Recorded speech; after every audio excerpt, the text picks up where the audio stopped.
The Dog and Deuce Show is produced by Dymar Productions in association with Studio B Productions. Welcome to Utah's longest-running sports podcast. This is Dog and Deuce. Every week, we take a deep dive into the Utah Jazz, the Utes, Cougars, Aggies, and everything in between. Are you still depressed after the Jazz got bounced from the playoffs? Well, we are here to help. We'll remind you of why it's still great to be a Jazz fan. Plus, Dennis Lindsey moves out of the front office. Could Danny Ainge be moving in? Please, God, no. We've got all that and a whole lot more coming your way on Dog and Deuce number 373.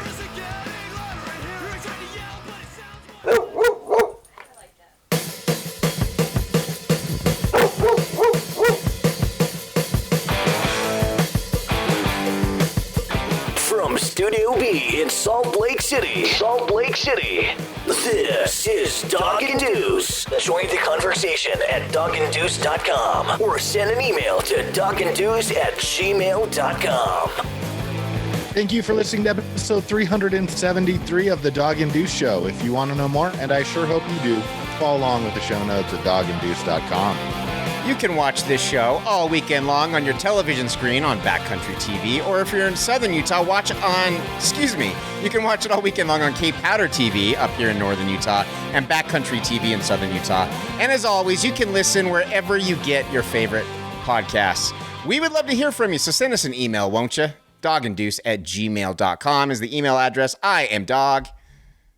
And I'm Deuce. And this is episode 373 of Dog and Deuce. Real quick, so it's been like, 12 days since we recorded, something like that. Our schedule's a little messed up with summertime going on. But we forgot to mention, and I feel awful about this, is that we are now officially members and collaborators with the Jazz Pod Co-op, which is, you can find everything that you need to know. It's jazzpodcoop.com is the website. It's a group, I think, of 7 podcasts now that are all jazz-centric. There's another show, I think, The Hive Sports. They are like us, where they cover everything sports-related in the state of Utah. But we're super excited, man. These guys are great. We've been kind of collaborating with them for a little while, and we are just super stoked to be associated with these guys, because it's fun, man, because we've been doing this so long and we've been kind of starved for other podcasts out there who are looking to organize a little bit, and we're too lazy to do it. We don't have the know-how. So we decided to partner up with some people who are smarter than us and have the know-how and the work ethic and all that good stuff to make it happen. So go support everybody. We're retweeting all their shows. There's just not a bad show on the I don't want to call it a network. It's not a network, but in the co-op, there's not a bad show. So sorry we missed it last week. We were caught up in playoff fever last week. Yeah, it's good to join a bunch of dude and dudettes who know what's up and like to have fun and produce good content.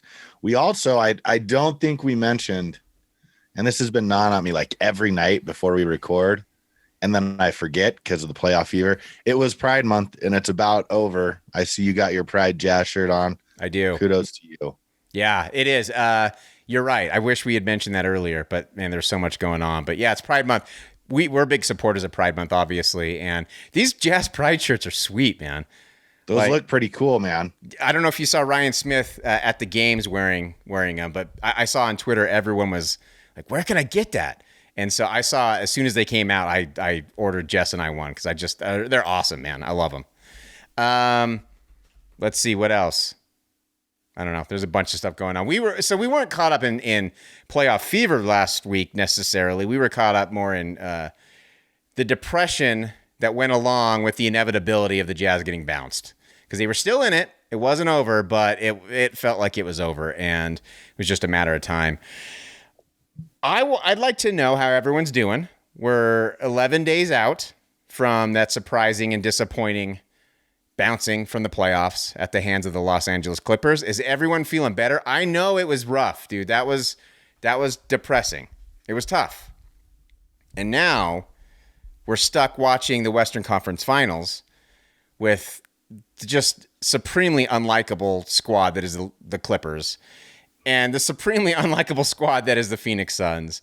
And And worse than that, though, not even that, we as Jazz fans, we may not like those teams. Worse than that is that it kind of feels like this should have been us in there, Like it feels like this was the year that it should have happened. I've been saying all year that the season felt different. And then we get bounced. Now, it sucks. I know everyone's depressed, and now we got to watch the Suns and Clippers battle it out, but it is still good to be a Jazz fan. And we're going to do something that is a little out of our wheelhouse. I feel uncomfortable doing this, honestly. We're going to try and be positive. We're going to try and, because I know there's some people who we both love dearly who are super depressed about it. Our good boy, or our good friend and great friend of the show, Jim Johns, he's close to rescinding his Jazz fandom altogether. And we can't have that, man. We can't have that. So we thought, let's try something a little bit different. It's not something we're used to doing, especially James when it comes to the Jazz. We're gonna try and be positive. What do you think? Should we give this a go? This might be the worst segment in the history of our show. It might be. I just want to point that out before anyone, because honestly, I mean, there's more confusion and subterfuge right now than than positivity to go around. But we'll do our best to make the most of it. That's the goal. There is a lot of question marks. I'm not ever gonna tell anyone, don't feel sad. Just just smile. Like, that's not who I am. I understand if you're depressed, and I understand if you're pissed and nervous about the future of the Jazz. I get it, dude. I'm right there with you. But there are some good things that should be constant for at least the foreseeable future that we'll try and, let's just not forget about those. Let's try and stay as positive as we can. So let's try it. First of all, and I don't know, man, this feels so unnatural, but what do you think? Should we go with the silver linings to the loss? Because I here's what I did. I went through, and I don't have a ton of talking points, but I kind of divided them up into two categories. First is the silver linings to the loss, which I know no one wants to hear it, but there are some good things that happened because of it. And then just the overall reasons why it's good to be a Jazz fan. Do we want to do the silver linings, or do we want to save that for the end? I'd love to hear your silver linings. I mean, you're really going to have, this is a very you-centric segment of the show, because I'm kind of struggling over here. I know. I told you about it. You lead us where you're going. I'll try to maintain the positivity. I told you about it, and your reaction was, I was like, yeah, so I've been kind of gathering some positive things, and you're like, well, how many reasons do you have to be positive right now? So, okay, so here's some silver linings. Not a whole lot, obviously. It sucks. It's a bummer. But I fully believe, and I think anyone, if you're objective, you should too, there was no way the Jazz were going to win Game 7. I'm sorry. And it's not because we're not good enough, not well coached enough, not deep enough. It's because Donovan Mitchell was injured. Mike Conley probably wouldn't have played, honestly. And even if he did, he wouldn't have done anything. And worst of all, on top of that, Rudy Gobert got hurt. Now, I don't care what anyone says. When he fell, and he fell right on his hip, and he bounced off the floor, props to him for not doing the LeBron James thing where he rolls around forever and needs to get the training staff and everything. He popped right up because Rudy is a warrior. But then they cut to him as he's standing on, I can't remember who was shooting the free throw, but he was standing at the line, and the look on his face was not something I'd seen on Rudy's face before. He looked worried. He looked hurt. Usually Rudy will battle through anything, but I don't know if you saw that. Did you see the look on his face? Yeah, I mean, he played through it, but he was a little dinged up in one way or another. I'm not sure if it was, I don't think it was major, but probably a nice hip bruise there, because that was a hard tumble. When you're that tall and someone comes underneath you, there's a long way to go. Right. So if the three All-Stars are hurt, I don't care who you are, you're not gonna win. And even if they were going to get past the Clippers in Game 7, having that many players dinged up, and I know Chris Paul was out for the first two games for Phoenix. I know that. But having that many players and those caliber of players hurt and dinged up, Phoenix, it would have been a buzzsaw. I mean, they would have blown right through us. And again, it's not, I'm not here to tell you, it doesn't matter because we would have lost, because obviously we all wanted to keep going, but Then when you start doing that, when you start getting lots of minutes on an injured ankle or hamstring or hip, then you're starting to wonder what the future is going to, I mean, that could be some long-term injuries. You could have stuff linger if you're putting too much strain on that. So I don't know. What are your thoughts on that? That's my first silver lining. I mean, you're not wrong, but I still would have wanted to been playing. You know what I mean? Like, you're not wrong. Like, you're totally right. And I mean, I think we should add to that Donovan Mitchell, took his name out of the hat for the USA, for Team USA for the Olympics. Like, I think Rudy's still playing. Joe is, which is somewhat concerning because it appeared to me that Joe lost some steam down the stretch, especially when he sort of had to take over running the starting point guard position with Donovan and Mike injured there at the end of the year. It seemed like he didn't have his legs, at least to me, right. At the end of the playoffs. He seemed really tired. Those guys are gone. So, I mean, from a positive perspective of Donovan not playing, I agree with you. Like, they're making all the right decisions for next season. And the possibility of a more significant injury occurring is obviously there once you're injured. So in that context, yes. You'd got a couple games without Chris Paul, though. I think the hardest part for Jazz fans, and tell me if I'm wrong, this is the hardest part for me, is we had a 25-point lead in game 6. We give it up. And I mean, literally, I don't think the Jazz can ever anticipate that a possible path to the championship would ever open up that way ever again in our life. Agreed. Where you don't have to go through the big dog, so to speak. I'm not trying to say Paul George and Chris Paul aren't, but they're not LeBron and Kawhi, right? True. And we had the best record in the league. And so that's kind of what sticks in my craw. But you're right. Those injuries were obviously significant. Another thing that's, if you think about the transition of the Jazz, and we've hit on this a little bit over the past few episodes, we have literally done a 180 from a team. And this is just like blows my mind when I was thinking about the other day, a team who couldn't score, that was all lockdown defense, to in the elimination game, what let us down was defense and not Rudy. It's kind of annoying that everyone put it on Rudy at the end. I've been being real quiet on social media because the level of craziness that has ensued following the Jazz exit from the playoffs 11 days ago literally like shattered my brain. Like, it's just being put back together. It's awful. And you know what? I am going to give you props for staying quiet because I can only do it for so long. But then I see the same incredibly stupid. And look, they're stupid. If you think Quin Snyder needs to be fired, look, I understand. He got outcoached. I'm not denying that.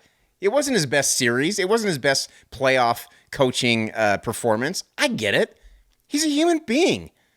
He has turned this, he's the core, and this is actually one of my other positives later on, but he is the cornerstone of what we're doing. He's the reason we have a Jordan Clarkson. He's the reason we have Rudy Gobert signing for less than the Supermax. Like, it's ridiculous to me to think that he needs to be fired because he had one bad performance. It's interesting how quickly it went from, I'm outraged that Quin Snyder is not the coach of the year, to now he needs to be fired. I mean, it's the same people. It's crazy to me. It's absolutely crazy to me. How long do you think Donovan Mitchell and Mike Conley could have gone playing with those injuries? Man, I just don't know. I mean, obviously you could tell Mike wasn't 100%, right? Like when we saw him play, it was clear it wasn't, but he was enough of a decoy to be effective at times. Sure. Right. And spread it a little, because you don't really have to make a whole lot of movements to shoot a three, even though he struggled a little bit. I don't know. I mean, it was getting near the end. You're right. Like, you are right, but it's just hard for me to get over it, especially the way you saw Donovan fight. I mean, and for the idea that I'm sort of struggling with the idea that Quinn got out coached.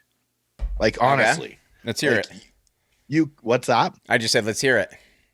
I mean, what do you want him to do? I really don't know with what the hand he was dealt, what moves he could have made. And I said, maybe try Ilyasova. I might have tried that for short minutes, sure, especially when they were making their run in the third quarter, just to do something different for the pure fact of, like, they haven't seen it.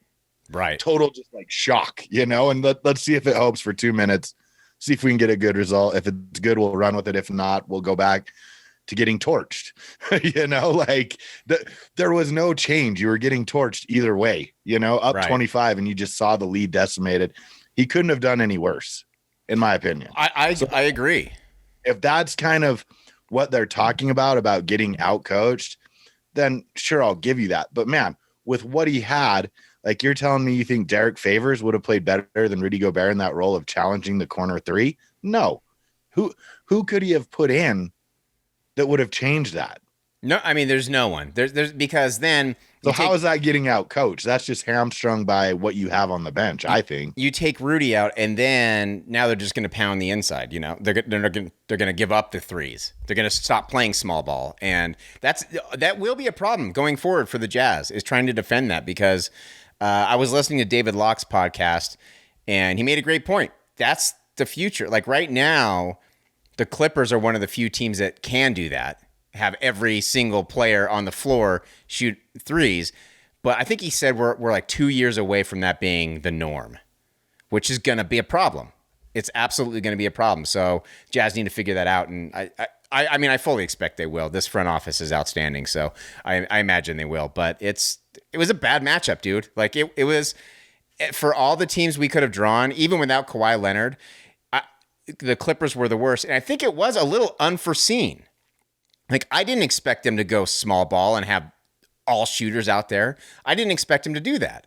And that was why it made it such a terrible matchup for us. But it's just rough, man. It was just a tough... Going into that series, everything was stacked up against the Jazz. Everything. And I mean, look, I think Rudy played pretty well minus game 6 in that whole series. Agreed. Like, I wouldn't be super critical even of his game 6 performance. The problem, and we've hit on this all year, and part of it was injury in the playoff series, and part of it was a lack of personnel, is if Rudy's going to be in there and have the responsibility of managing the corner three in some capacity, or at least challenging it, you literally can't get beat going to the rack up top every possession. Right. And via injury to Donovan, and just tired players and quicker athletes up top, I mean, he was asked to defend the rim and the corner three, which is exceedingly difficult for LeBron James, let alone Rudy Gobert. No one can do it. No one can do it. You could do it for a couple possessions, but not for a whole game. No, absolutely not. That's why all the slander and the hashtag DPOY was trending during that game. But it's anyone who's giving him grief for that either just hates Rudy Gobert, which there's a lot of people, which does still. We talked about it before. I don't understand. I'll never understand why people hate him. Or you just don't know the game of basketball. And I hate throwing that out there. I hate doing that thing like, casuals, but it kind of is that way with in regards to Rudy. My last silver lining, and I'm stretching. This one I'm stretching. Going deep here. I am, but now at least Donovan and Rudy and Mike can have a full summer to recover. Donovan, knowing him, he's not the kind of guy who would not play in the Olympics. Like, if he's not playing, there's a reason. He needs to rehab. And he even mentioned it after game 6. Man, his post game almost made me cry. Dude, he was just so crushed. It's not even anger. It's just so sad. It was like it was like a kid not getting their favorite toy on Christmas or something, or I don't know what it was, but it was just so sad. But they'll have a full summer to rehab and work on the game, and we don't know what's going to happen with Mike Conley, but I like Mike Conley. So whether he's with us or with someone else, I want him to have a full summer to kind of rehab and move on and get better. And same thing with Rudy. I think Rudy needs it too. So again, I'm stretching, but at least now our guys will have some rest. Yeah, I mean, the rest is key for the injuries they have, especially Mike with the hamstring. Jazz have a lot of decisions this offseason, and I know we're going to talk about this sort of apparently not surprise. If you listen to the media, like, this was a guarantee as of last week, everyone knew this was coming. Yet not a lot of people were willing to say it, apparently. Like, it's pretty funny when I was listening to the talking heads yesterday, like, oh yeah, I'm not surprised, but I don't. While there were rumblings, no one definitively came out and said to me that Dennis Lindsey was going to be gone. And while I'm not like overly shocked, I am somewhat nervous, right? Like, there are some pieces And this is, I mean, this is a very transition year in the sense that, like, sure, we have Donovan for 3 more years, guaranteed a fourth player option, right? For the contract he signed. But you could tell, like you said, from his post-game press conference on game 6 that he wants more. Sure. And it's not like an anger or frustrated thing. It's just something that he wants. And now Justin Zanuck, taking the reins over from Dennis Lindsey, has to make some improvements. I don't know. I don't think it's going to be quite as easy as the Jazz fans think, because the roles that we're trying to fill are extremely coveted, right? Like, you're talking about 3 men who are 6'5", who can guard and shoot threes. In the modern NBA day, that's like every team wants at least 2 of those. Right. Well, James, so the work has just begun for the players and the front office, really. The Twitter GMs have it all figured out. For sure. They have it all figured out, you know? It's some of these. Anyway, we're going to keep it positive. I'm not going to start trash talking people anymore. Okay. Now let's move into reasons why it's still good to be a Jazz fan, and why it'll always be good to be a Jazz fan. Like, look, you're going to get your heart broken no matter what team. The Lakers had their heart broken this year. The Lakers, okay? If the Lakers are getting their heart broken, obviously, as a fan of a small market team, it comes with the territory. We're going to get our hearts ripped out regularly. And there are going to be years where it's more expected. There are going to be years where it hurts way more. And I feel like that's what this year is. But it comes with the territory. But at the end of the day, we're still Jazz fans, and it's still fun. Like, it didn't end how we wanted. But this was the most fun. This season was the most fun I had watching Jazz basketball ever, I think, in my entire life. And yeah, I would have traded that for a championship for sure, but it doesn't take away that I had a lot of fun, man. It brought my family together. My daughter, who's sitting on the couch behind me, she watched Jazz games with us. Jess was watching Jazz games, like talking to you and talking to friends. Like, it was the talk of the town, and it was a lot of fun. Going to the store wearing my Jazz mask, and everyone's like, "Oh, what do you think they're gonna do?" You know, like it felt like the old days. It felt like the days when we went to the finals. And so there are gonna be seasons like that. There are gonna be awful seasons, but you can't have these fun times without suffering through the bad times. When Quin Snyder started really taking off with this team, and Donovan Mitchell started taking off with this team, I remember telling a buddy of mine, I was like, you know what? If you didn't suffer through the Tyrone Corbin years and the Kevin O'Connor years, you don't deserve the Quin Snyder years, you know? It's a little mean, but it kind of felt that way. It's like we put in the work, now we get to enjoy the fruits of the labor of the people who know what they're doing. But let's start. I want to start with the reason it's great to be a Jazz fan is Rudy Gobert. The dude, he's going to be with us. He signed a long-term contract. His toughness, like for him to pop up from that fall, if that was James Harden, if that was Chris Paul, we saw Chris Paul last night milking it, you know? If that was LeBron James, they're rolling around for a while. They're calling timeouts. They're going to the sideline, getting, you know, making a big hubbub on the side. But Rudy Gobert, he took a breath. He just did a little push-up to get up, and then you could see it on his face. But the toughness, the fact that guy is 7 foot, and he played all but 2 games this year, and that's the norm for him. We're very lucky to have Rudy Gobert. And I don't ever want to hear any, and I haven't, thank God, as some of the crazy takes that we've heard, I haven't heard anyone slander Rudy Gobert, thank God. But if I ever hear it, I'm going to lose my mind. Well, you haven't been paying attention then, if you hadn't heard the Rudy Gobert slander. Like, that's been there as well. I don't know if it's the number one reason, but it's a reason I can co-sign on for sure. From Jazz fans? There's been Rudy slander from Jazz fans? To me, I mean, it was bordering on it to me after game 6. Like, it was close. I don't think anyone, after losing a 25-point lead, from what I saw on Twitter, I don't think anyone was immune from slander after the game 6 loss.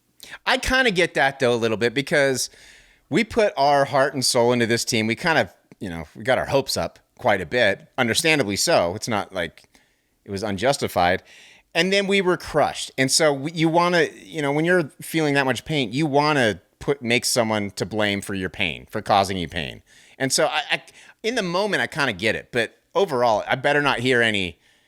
Like, if you're reactionary, that's one thing. I get it. But if I hear people talking in a month that they want Rudy Gobert, I'm going to lose my mind. I mean, yeah, I hear you. I'm with you. I mean, Rudy did his job the majority of the series. It's, it's the line behind him. We literally, what I think was demonstrated is a lack of depth in that series. The Clippers had better talent 1-10 than the Jazz did. And it reared its ugly head at the worst time via injury and fatigue, in my opinion. Agreed. And these are in no particular order, by the way. This was just total stream of consciousness as I was typing this out, trying to find a reason to cheer myself up. Donovan Mitchell. Obviously, Donovan freaking Mitchell. No argument anymore that he's a superstar, right? After, I remember even going into the playoffs this year, people were arguing whether he was a superstar. Well, between what he did in the bubble last year that seems to have gone unnoticed by everybody, and what he did this year, and he just put his body on the line. He sacrificed everything. He could not have kept going, but he just put it all on the line, emotionally, physically, mentally. The dude is a superstar. There's just no other way to discuss it. And also, not only that, this is something that came up a day or two ago. I like that he's trying to reach out to people, the legislators in Utah, and try and discuss some of these hot button issues and these buzzwords that people are using to scare the populace. I like that he's trying to bridge the gap a little bit and come to the table. I mean, and this is more him as a person than a basketball player, but I'm proud of that. I'm proud that we have a guy that's not just sitting on his laurels, that he's actually being proactive to say, let's talk about this. Let me try and educate you to my experiences, and you educate me to your experiences. I like that. I think what Donovan Mitchell is doing off the court is even more admirable than what he did on the court. Yeah, I mean, you got to be honest. It's not, as we're well aware from, and we've talked about it many times on this show, it's not a guarantee that the leader of your franchise, at least on the floor, is willing to step off and lead off the court. Donovan's willing to do that, and I approve of it, and I appreciate it, right? I mean, this is how we all grow, is by listening to other people, their experiences and their point of view, and try to make the world a better place. So I'm with you on that for sure. And then, although I'm not sure how much of Jazz Nation is.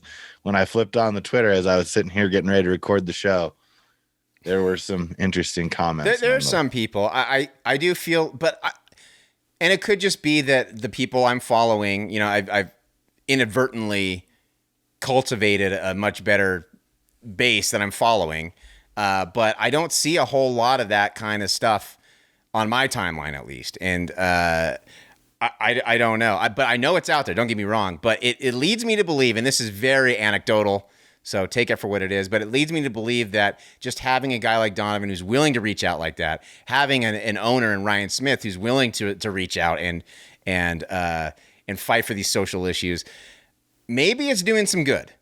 Again, anecdotal, just based on my experiences, but I don't see as much as I would have thought there would be. Doesn't mean it's not there. Doesn't mean it's gone. It's not. It's very, very prevalent. But it just, maybe I'm wrong, but it just feels like maybe we're making a little progress. Maybe I'm just being too optimistic. Maybe I'm going too far. All right, controversial one, apparently. Quin Snyder. I mean,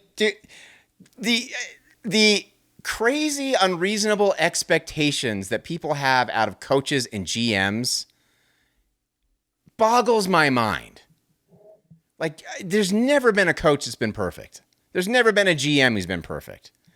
Quin Snyder, what he has done for the culture of the team, I mean, do you remember where it was after Tyrone Corbin? Do you remember? Oh, yeah. We suffered through it.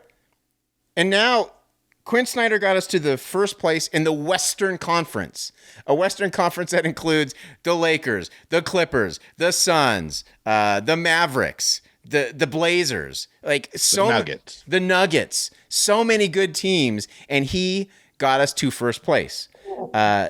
The main thing, though, that I am super happy that he did is he let Jordan Clarkson feel so comfortable that Jordan Clarkson decided to re-sign in Utah.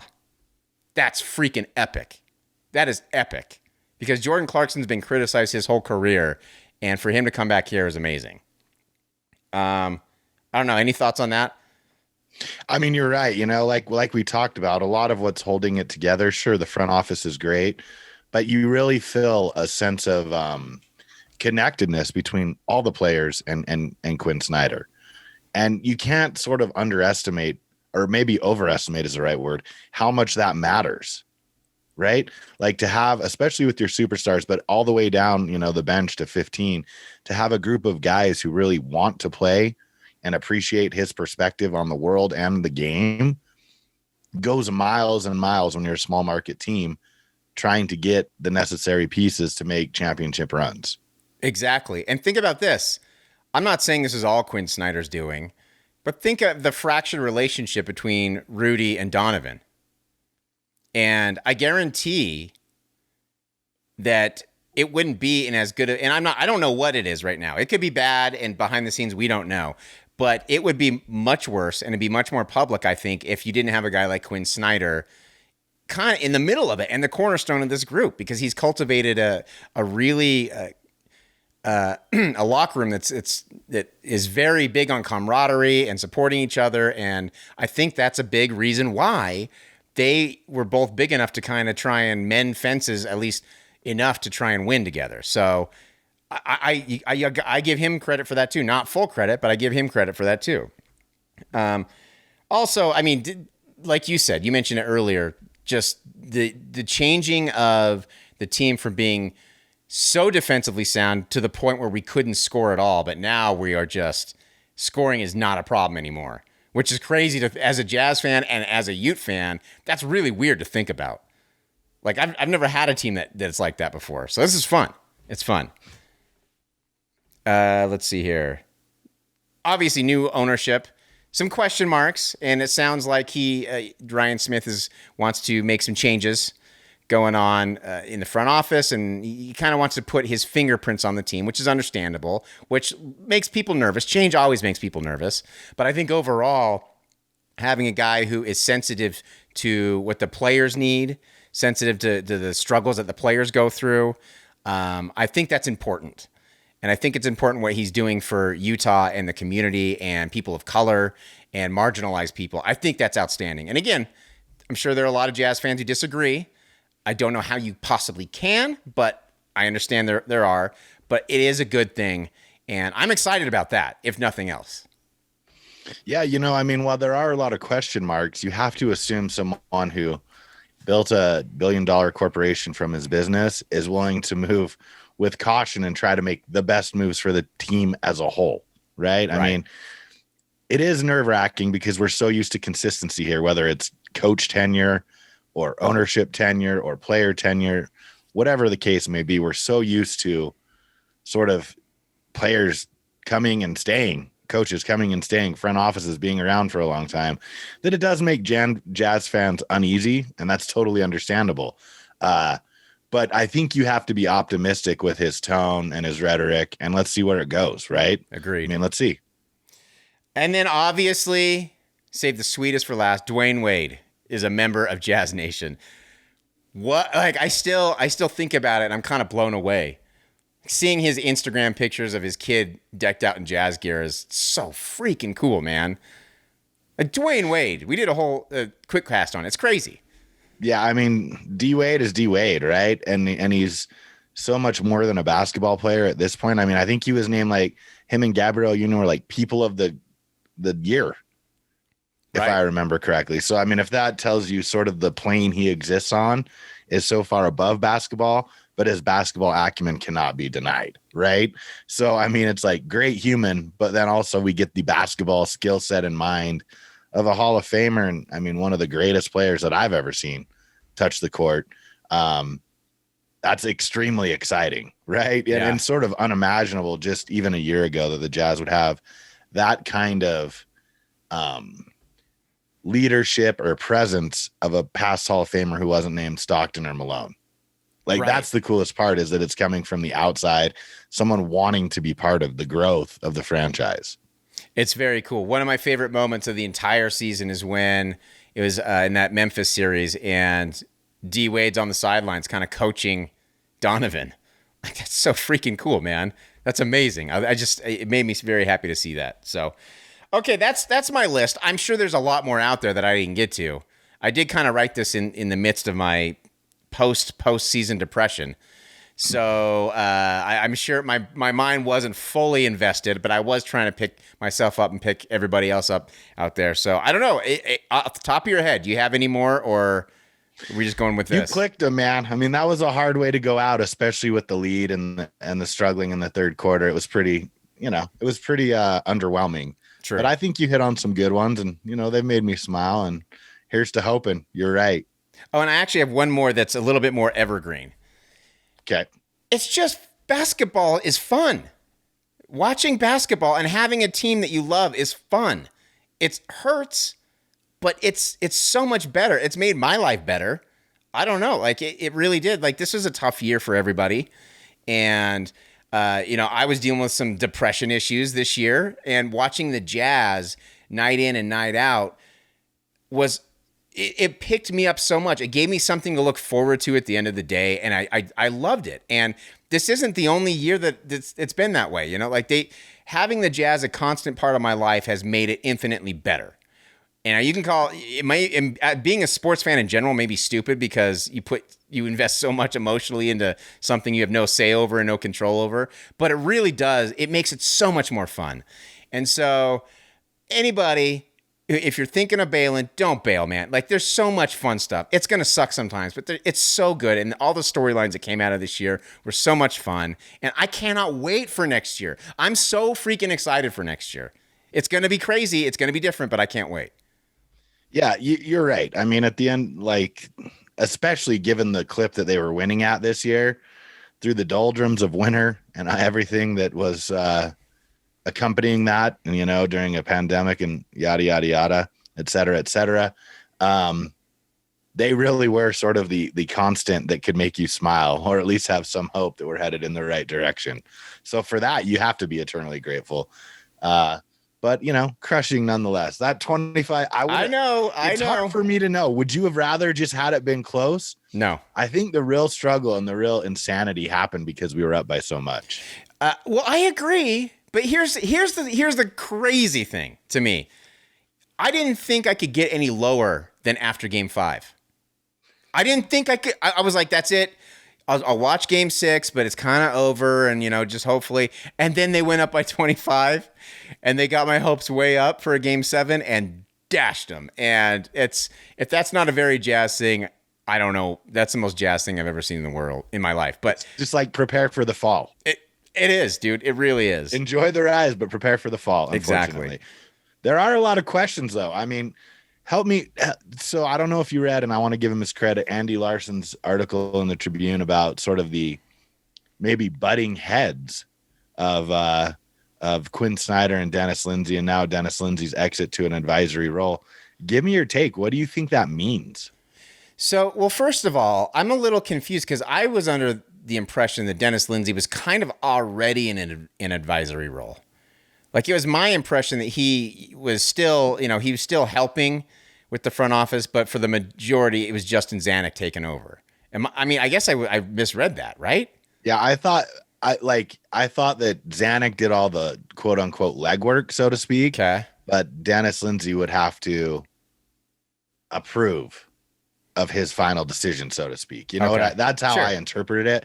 But I get what you're saying. Like, it seemed like he had taken a lesser role than we previously knew him to have, especially when he moved up to, like, what was it, president of operations, and Zanuck into the GM role, I think, were their technical terms. I get what you're saying, but it is my understanding, or at least how I always interpret it, that, like, nothing would go if he didn't give it the final approval, unless, of course, the owner came in and said, no, I'm overruling you, so to speak. So where I stand, like, for me, I'm not sure, and I don't know. I don't know how deep the rift was, but it doesn't really bother me that much when you have or little conflict between the coach and the GM. to me, that is almost natural. I think it's almost unavoidable because you have two guys who are very controlling, whoever's going to be in those positions, and they want the team to be built the way they want to build it, and the other one, you're going to have conflicting interests. It's just natural. So to me, that doesn't bother me too much. I don't know. I don't know how deep the rift was, though. It sounds like it may have been worse than even we were led to believe. I don't know. What were your thoughts on that? Yeah, I mean, you're right. Like, I don't know that I would say shocked, but and this is what kind of worries me about everything. The Jazz have done a pretty good job of keeping it hush hush. If you read Andy Larson's article about the severity of it, right. I mean, and the problem for me is, right, they talk about the draft pick last year getting another center, how Quinn didn't want that. I mean, I think he would have to be consulted in this role in some of these moves. You know what I mean? I mean, like, did he not approve of Matt Thomas? Did he not approve of releasing Shaq Harrison, who obviously we could have used versus the Clippers and played pretty well when he was with the Nuggets? I mean, the Nuggets picked him up right away. Right. And he, didn't play phenomenal, but he added to their team. I don't think he was a true detractor in their playoff run without Jamal Murray. So I don't know, because, to me, Matt Thomas seems like a player Quin Snyder would want. Spreads the floor. Theoretically, right? He did not shoot worth a dang while he was here, but theoretically, he seems like a very good player, corner shooter, whatever. We get the pick and roll. There he is in the corner, 3.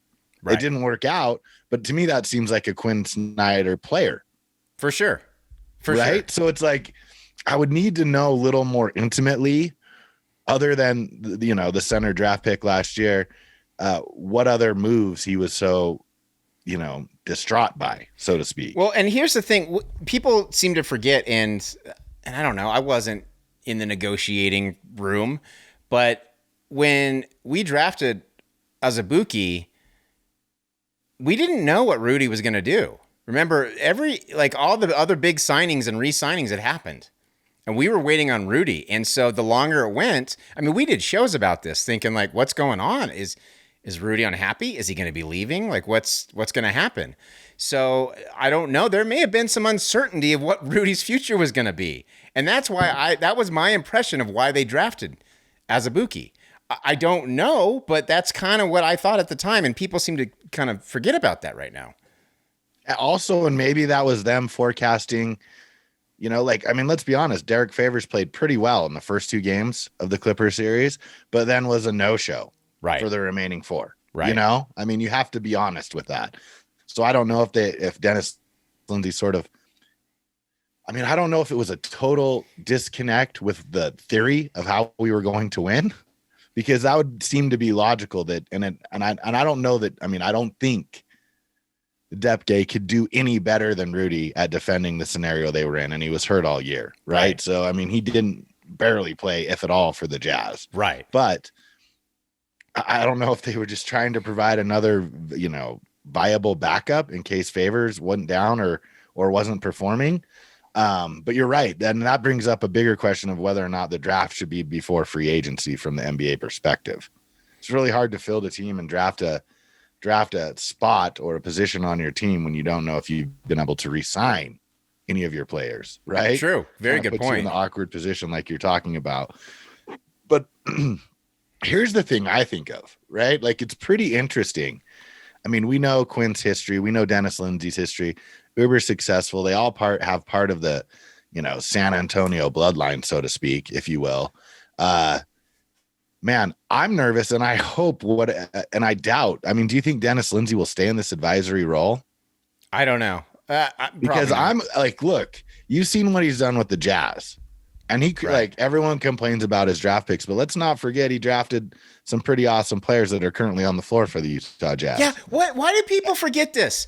At a very, difficult picking spot, so to speak. Exactly. To get that level of player. Why do people forget about this? And also, show me one GM who doesn't have a ton of misses.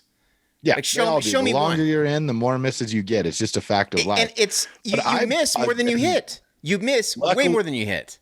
Luckily, it looks like Houston is sewn up with their GM. Same with in San Antonio. But man, I don't want him going to those teams. I don't either. Those markets, as much as you want to say it, are, you know, because of their history and winning, and Houston's the fourth biggest city in the country. I want to remind people of that.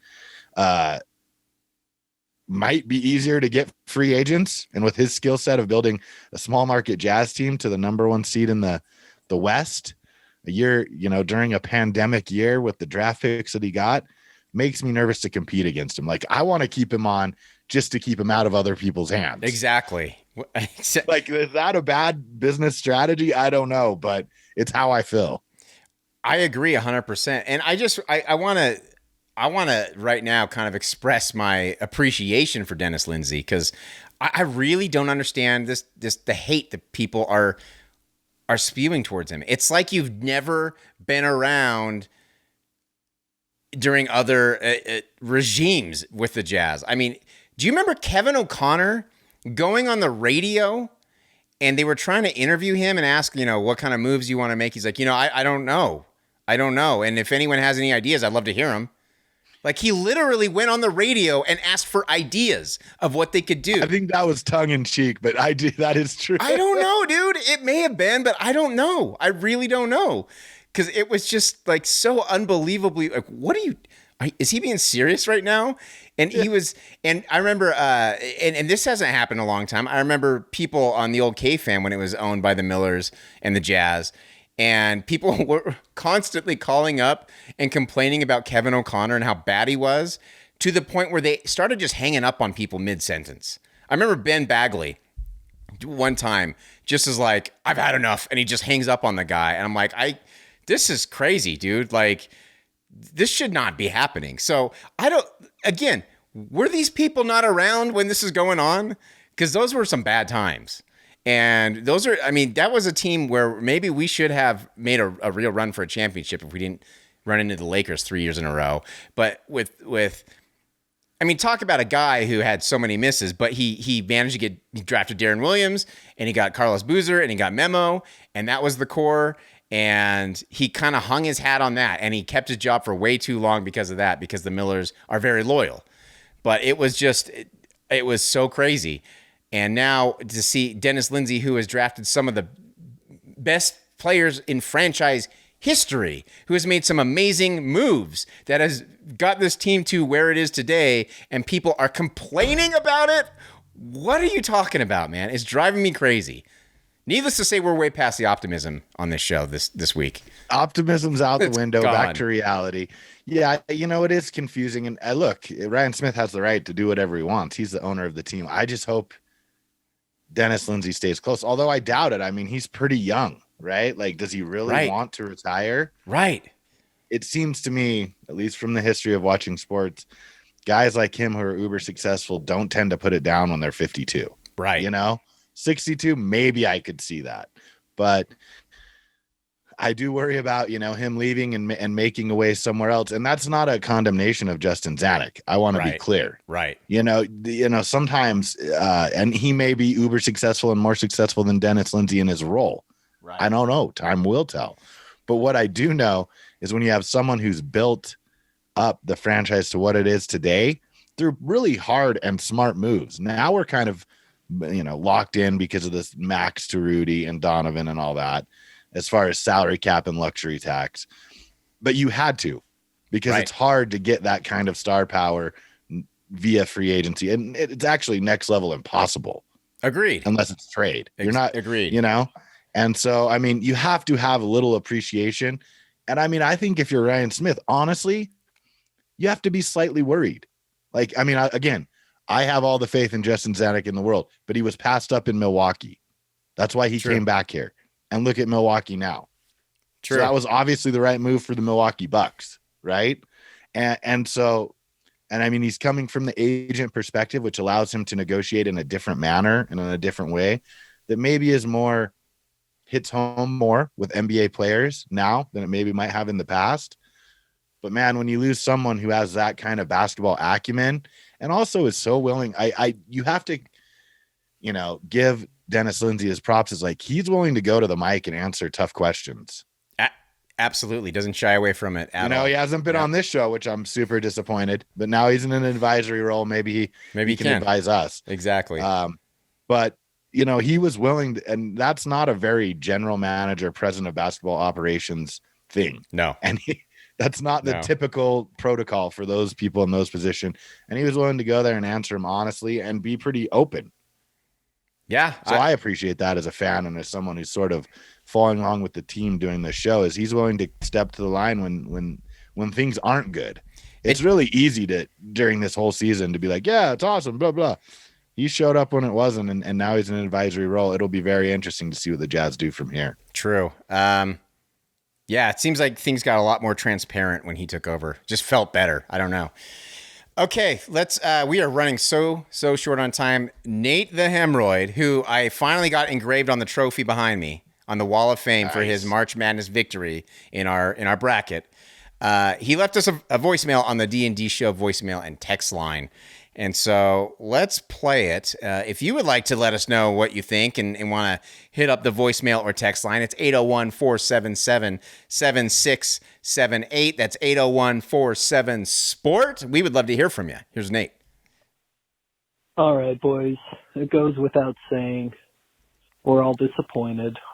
Okay, first of all, let me say he left this on Wednesday, so it's been almost a week. So he may be feeling different, but we'll see. It was a sad, sad week. But hey, there are brighter things to look forward to in our world, right?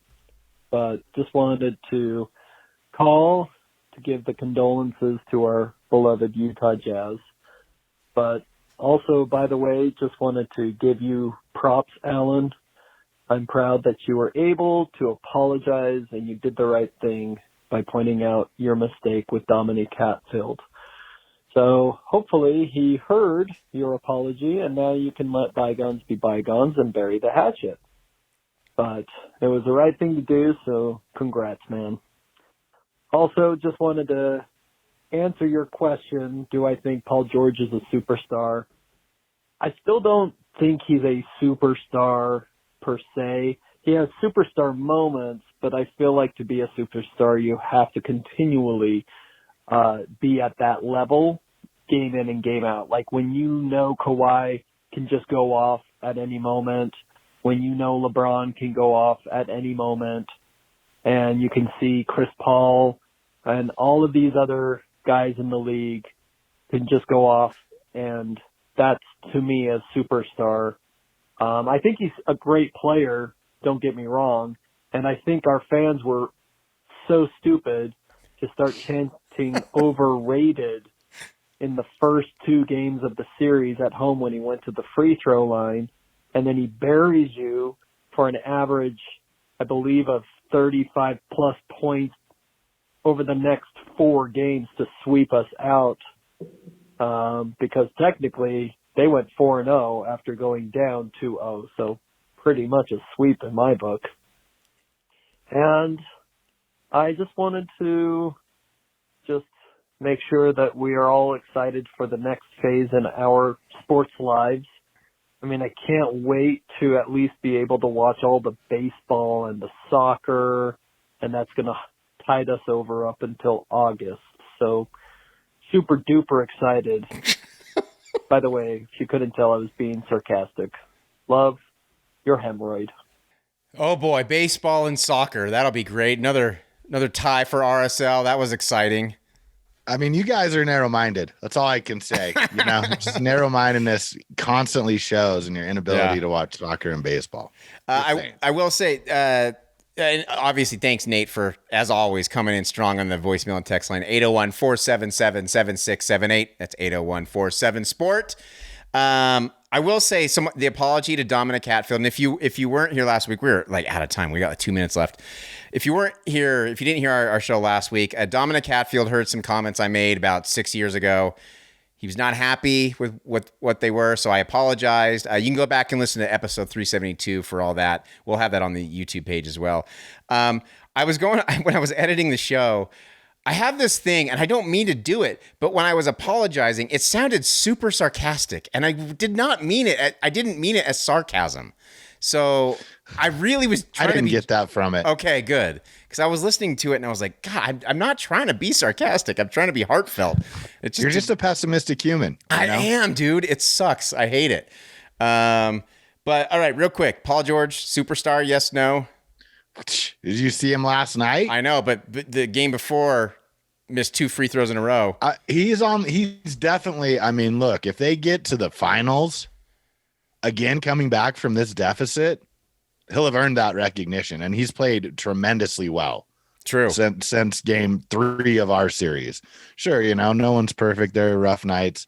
He's definitely on the verge, but I mean, before, if you had asked me last Wednesday, I'd have said he's close. Right. He's knocking up against it without Kawhi and the run they've been on. And just remember, back in the day with Indiana, it was always LeBron that he couldn't get through.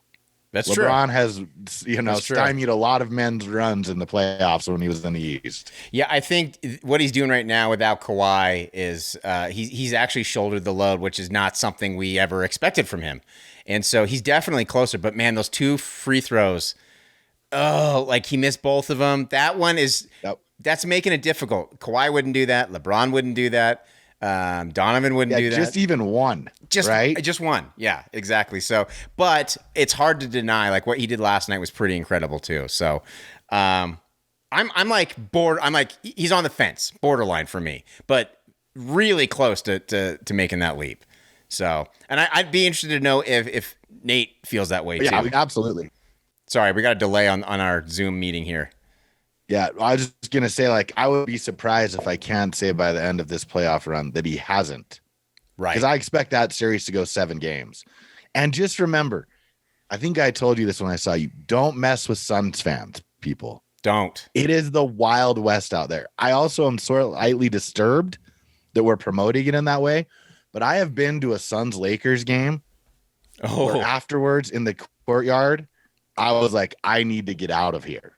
Dude, I felt that unsafe. Suns fan knocked out that Nuggets fan, and then Devin Booker is like, "Oh, I'm gonna hook him up with the jersey." One more thing I also got to add: shout out to the ladies of the WNBA leading the cause again. All of the teams have met the vaccination threshold. Good. Like these girls, these ladies, pardon me, women. I'm not trying to be prerogative when I call girls. I have daughters, so I just say girls to everyone. So forgive me. Leading the way on so many issues, and obviously a very important one, in my humble opinion, and that's the vaccination rate of the team. Agreed. Very cool. The men can follow suit. When in doubt, you have to rely on women for guidance when it comes to your health. It's true, man. It's absolutely true. Okay, that's going to do it for episode 373 of Dog and Deuce. We'll be back next week. Maybe, actually. I'm going to be out of town, so I'm not sure. We'll figure it out. We'll be back. Summertime, our schedules get a little wonky, but we'll definitely be putting out content regularly. So, but hit up the voicemail and text line. Let's know what you think about it. And how are you feeling, Jazz fans? Is the depression lifted? Did we do anything to help at all? Please let us know. If you're on YouTube, youtube.com/DDonSports, let us know in the comments down below. Otherwise, we want to hear from you. Send us an email. So doganddeuce@gmail.com is the email address. I'm Dog. And I'm Deuce. And we will talk to you next time. Thanks for making us a part of your day.